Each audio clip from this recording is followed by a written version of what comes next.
आलमी सतह पर जबरी बरतरफियों के खिलाफ इंटरनेशनल लेबर ऑर्गेनाइजेशन का खुसूसी सेशन हुआ।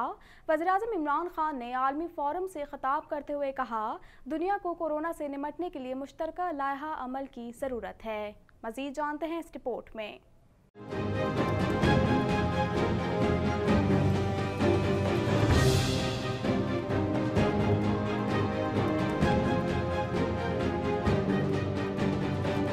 वज़ीर-ए-आज़म इमरान खान ने दुनिया भर के ममालिक पर कोरोना से निपटने के लिए मुश्तरका लायहा अमल अपनाने पर जोर देते हुए अपील की कि मजदूर तबके का ख्याल रखें, उनके तहफ़्फ़ुज़ के लिए मिलकर इक़दामात करना होंगे। आलमी सतह पर जबरी बरतरफियों के खिलाफ इंटरनेशनल लेबर ऑर्गेनाइजेशन का खुसूसी सेशन हुआ। वज़ीर-ए-आज़म इमरान खान ने आलमी फोरम से खिताब करते हुए कहा, दुनिया को कोरोना से निपटने के लिए मुश्तरका लायहा अमल की ज़रूरत है। हमें दो किस्म के चैलेंजेस का सामना है, एक तरफ कोरोना का फैलाव रोकना और दूसरी तरफ मईशत को संभालना था। वजीर आजम का कहना था कि पाकिस्तान में गैर रजिस्टर्ड लेबर की बड़ी तादाद है और गैर रिवायती मईशत में लोगों की बड़ी तादाद काम करती है। वबा के दौरान लॉकडाउन से मजदूर तबका ज्यादा मुतासिर हुआ। चैलेंजेस से निपटने के लिए हम स्मार्ट लॉकडाउन की तरफ आए। पहले हमने अवामी मकामात को बंद किया, फिर कंस्ट्रक्शन का शोबा खोला, अवामी इज्तिमात पर पाबंदी लगाई, स्कूल कॉलेजेस बंद किए।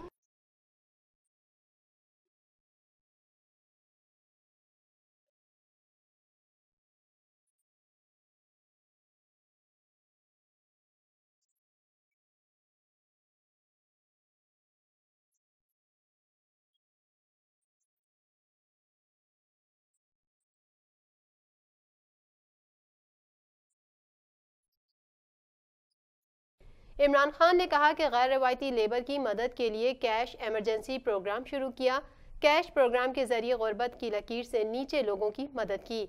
पाकिस्तान की तारीख में निचले तबके के लिए इतना बड़ा कैश प्रोग्राम नहीं हुआ।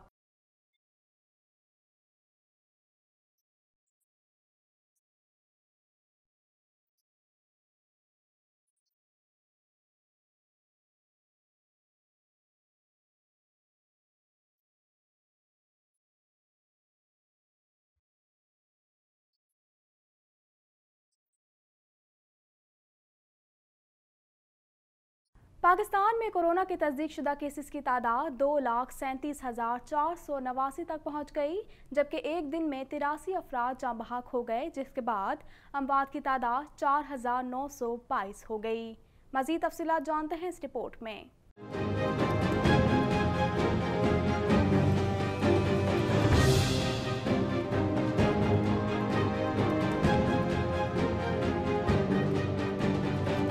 National command and operation centre के ताज़ा तरीन आदाद-ओ-शुमार के मुताबिक गुज़िश्ता 24 घंटों के दौरान 2,980 नए केसेस रिपोर्ट हुए। पंजाब में 83,599, सिंध में 97,626, खैबर पख्तूनख्वा में 28,681, बलोचिस्तान में 10,919, गिलगित बल्तिस्तान में 1,595, इस्लामाबाद में 13,650, जबकि आज़ाद कश्मीर में 1,419 केसेस रिपोर्ट हुए। मुल्क भर में अब तक 14,67,104 अफराद के टेस्ट किए गए। गुज़िश्ता 24 घंटों के दौरान 21,951 नए टेस्ट किए गए। अब तक 1,40,965 मरीज सेहतयाब हो चुके हैं, जबकि 2,236 मरीजों की हालत तशवीशनाक है। पाकिस्तान में कोरोना से एक दिन में 83 अफराद जाँ बहक हो गए, जिसके बाद वायरस से मरने वालों की तादाद 4,922 हो गई। पंजाब में 1,929, सिंध में 1,614, खैबर पख्तूनख्वा में 1,045, इस्लामाबाद में 140, बलोचिस्तान में 124, गिलगित बल्तिस्तान में 30 और आज़ाद कश्मीर में 40 मरीज जान से हाथ धो बैठे। लाहौर के इलाके गुलबर्ग में रॉन्ग पार्किंग पर ट्रैफिक वार्डन ने खातून को गाड़ी हटाने का कहा, जिस पर खातून सीख पा हो गईं। मजीद जानते हैं इस रिपोर्ट में।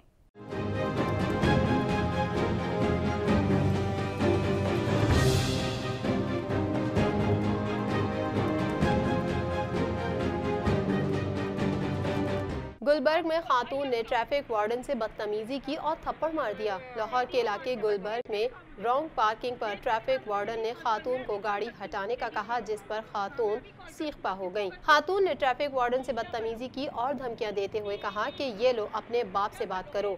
खातून ने ट्रैफिक वार्डन से वायरलेस सेट भी छीनने की कोशिश की और ट्रैफिक वार्डन को थप्पड़ मार दिया। दूसरी जानिब गुलबर्ग पुलिस ने वार्डन की मदियत में नामालूम खातून के खिलाफ कार सरकार में मुदाखलत का मुकदमा दर्ज कर लिया है। पुलिस ने कार का नंबर शनाख्त होने के बावजूद खातून को अभी तक गिरफ्तार नहीं किया। पाकिस्तान ने कुलभूषण यादव को दूसरी कौंसलर रिसाई देने का ऐलान कर दिया। इंसानी हमदर्दी की बुनियाद पर वालिद को मुलाकात की पेशकश कर दी। मजीद जानते हैं इस रिपोर्ट में।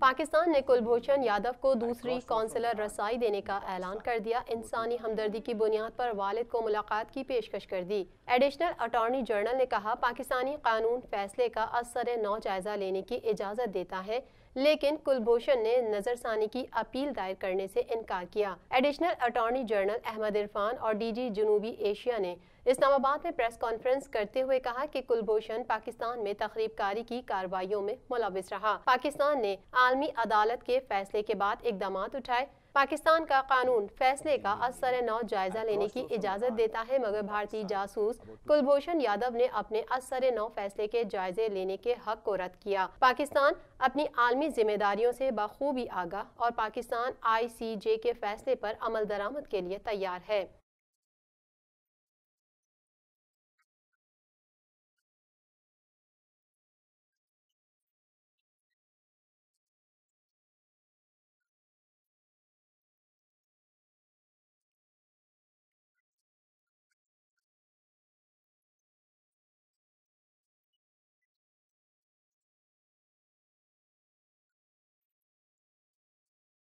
अहमद इरफान का कहना था, भारत मामले को सियासी रंग देने के बजाय कानूनी रास्ता इख्तियार करे।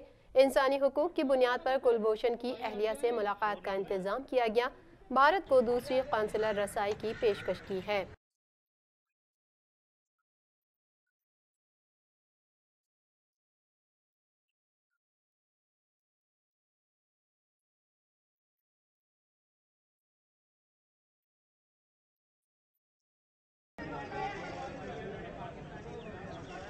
शहर कायद में 6 जुलाई से शुरू होने वाला मानसून का पहला स्पेल वक्फे से जारी है और गुज़िश्ता 2 रोज़ में कहीं हल्की और कहीं तेज़ बारिश रिकॉर्ड की गई। मज़ीद तफसीलात जानते हैं इस रिपोर्ट में।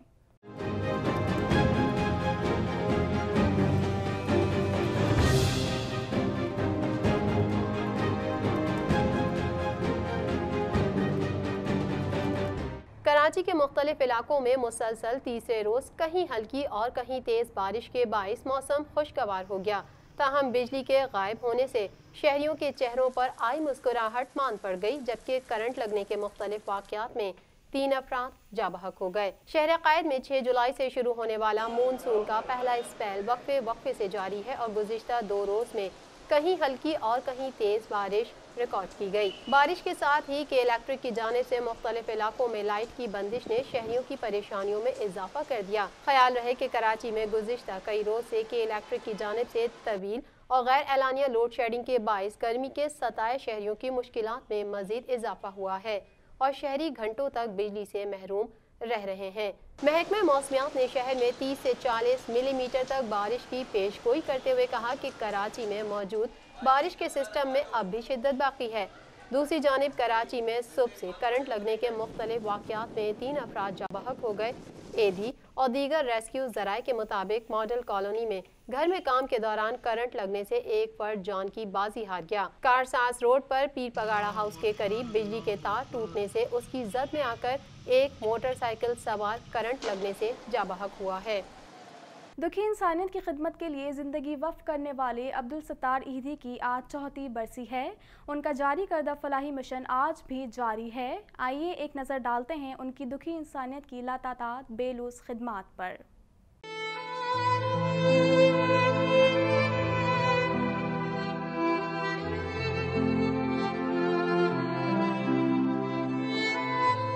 मीठा दर की तंग गलियों में इंतहाई तंगदस्ती, मुफलिसी और सादगी की जिंदगी बसर करने वाले अब्दुल सत्तार एधी हुक्मरान तो ना थे, लेकिन ताकतवर हुक्मरानों को सबक दे गए कि इक़्तिदार के बगैर भी बिला तफरीक आवाम की मदद की जा सकती है। 28 फरवरी 1928 को पैदा होने वाले अब्दुल सत्तार एधी को उनकी समाजी खिदमत की बिना पर दुनिया भर में जाना जाता है।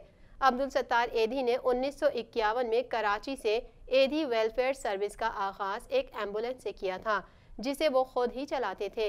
फिर आहिस्ता आहिस्ता कारवां बढ़ता गया और इंसानी खिदमत का दायरा कार पूरे मुल्क में फैल गया। मैयतें हम लेके जाते तो ईदी साहब खुद गुसल के लिए खड़े हो जाते थे, गुसल किया करते थे वो मैयतों के। उनको देख के हमें भी एक हौसला होता था कि ईदी साहब खुद लगे हुए हैं, कर रहे हैं। उन्होंने कभी ये नहीं देखा कि मैयत किस किस्म की है, चाहे उसमें कीड़े लगे हों, कुछ भी लगे हों। उन्होंने हमें बताया कि किस तरह से इंसानी खिदमत करी जाती है, किस तरह से जो बेचारे मजबूर होते हैं, लाचार होते हैं, बेबस होते हैं, उनके साथ किस तरह से खिदमत करनी चाहिए। अब्दुल सत्तार एधी ने दुनिया की सबसे बड़ी रजाकाराना एम्बुलेंस सर्विस की बुनियाद रखी, यतीमों की परवरिश और लावारसों की कफालत की। उन्होंने 65 बरस दुखी इंसानियत की खिदमत की, जिसका आगाज 1951 में एक डिस्पेंसरी कायम करके किया। उनकी खिदमत के सिले में उन्हें सिल्वर जुबली अवार्ड, निशान इम्तियाज, पाकिस्तान सिविक अवार्ड, जिना अवार्ड समेत लातादाद कौमी और बैनुल-अक़वामी एजाज़ात से नवाजा गया। अब्दुल सत्तार एधी 8 जुलाई 2016 को 88 बरस की उम्र में इंतकाल कर गए थे। उन्हें सरकारी एजाज़ के साथ सुपुर्द खाक किया गया था। दुनिया भर में जब भी इंसानी खिदमत की बात होगी, अब्दुल सत्तार एधी का नाम सुनहरे हुर्फों में लिखा जाएगा। हैरी पॉटर की सीरीज़ को किताब की शक्ल में पब्लिश करने का मकसद बच्चों और बड़ों में सिर्फ देखने और समझने की सलाहियत को ही नहीं, बल्कि पढ़ने और महसूस करने की सलाहियत को भी पैदा करना था। मज़ीद तफसीलात जानते हैं इस रिपोर्ट में।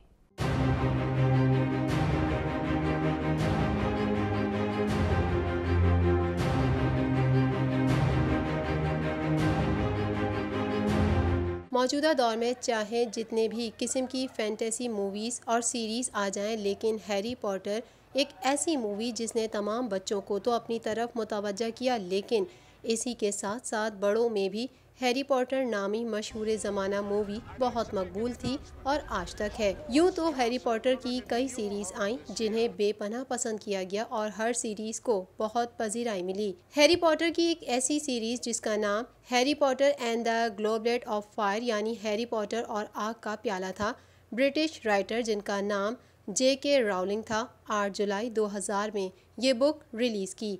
हैरी पॉटर सीरीज़ की ये चौथी सीरीज़ थी जिसकी किताब पब्लिश की गई, जो कि फैंटेसी बुक के नाम से भी जानी जाती थी। ये किताब बरतानिया और रियासत हाय मुत्तहदा में शाया हुई थी। ये पहला मौका था जब दोनों ममालिक में एक ही वक्त इस सीरीज़ की किताब शाया हुई। इस किताब की पसंदीदगी को देखते हुए 2001 में इसे एक फ़िल्म की शक्ल में ढाल लिया गया था, जो 18 नवंबर 2005 को पूरी दुनिया में रिलीज़ की गई थी। इस किताब की 30 मिलियन कॉपियाँ सिर्फ अमेरिका में हफ्ते के आखिर में फ़रोख्त हुई थीं। इस किताब की फराहमी को पूरा करने के लिए फेडेक्स ने 9000 से ज़्यादा ट्रक और 100 से ज़्यादा तैयारे रवाना किए थे। हैरी पॉटर की इन सीरीज़ को किताब की शक्ल में पब्लिश करने का मकसद बच्चों और बड़ों में सिर्फ देखने और समझने की सलाहियत को ही नहीं, बल्कि पढ़ने और महसूस करने की सलाहियत को भी पैदा करना था। इस किताब की रिलीज़ के बाद तकरीबन 5 मिलियन किताबें थीं, जिनको फ़रोख्त करने के लिए सेलर्स ने आधी रात तक अपनी दुकानें खोल रखी थीं। Harry Potter and the goblet of fire ने कई अवार्ड्स अपने नाम किए, जिनमें 2001 के बेहतरीन नावल ह्यूगो अवार्ड भी शामिल है। इसके अलावा 2002 में Indian paint brush book award भी जीता। इस नावल ने बेहतरीन किताबों में से एक के लिए ट्राई पोर्टफोलियो प्लेटिनियम अवार्ड भी जीता था, जिसने ये दावा किया था कि ये पहले की 3 किताबों से ज़्यादा शदीद है। सिर्फ ये ही नहीं, किताब और मूवी सीरीज़ के अलावा इस सीरीज़ का वीडियो गेम्स भी पब्लिश किया गया, जो कि game for PC, play station, Nintendo, game cube वगैरह फिल्म से पहले रिलीज़ हुए। मज़ीद खबरें भी बुलेटिन का हिस्सा होंगी, मगर इस ब्रेक के बाद।